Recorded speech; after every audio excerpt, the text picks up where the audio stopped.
Video 872, BFJ 172. Let's get into the source code. So in the legal stuff section, we have some monkey wrench macros. We aren't going to use these. We're actually going to call this SparkJax, not Spark1. Sparbox, not Spark2. Sparring, not Spark3.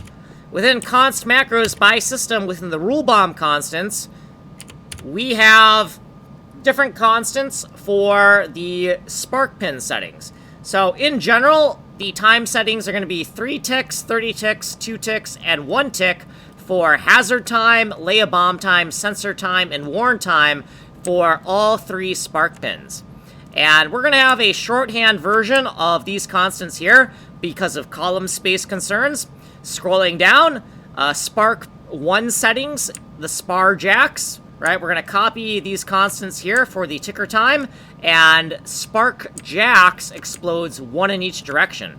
Spark 2 settings, same time settings as everything else, and it explodes 1 in each direction, except it's a box-style explosion rather than a jack-style explosion. Okay, 3, same time settings again, except it explodes 2 in each direction, and it's a ring-style explosion.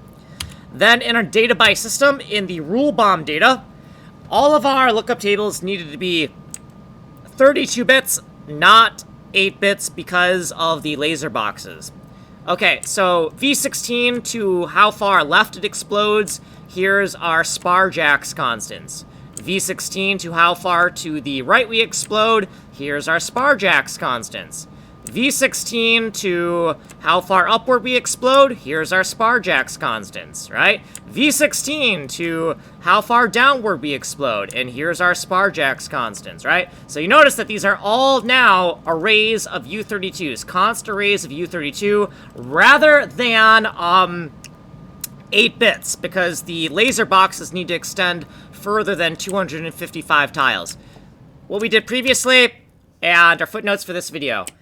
If you want a longer explanation, you'll have to go here. We don't have any fucking time here. Technical demos, source code, ways of getting a hold of me. My name's Kanji Coder. Like, subscribe.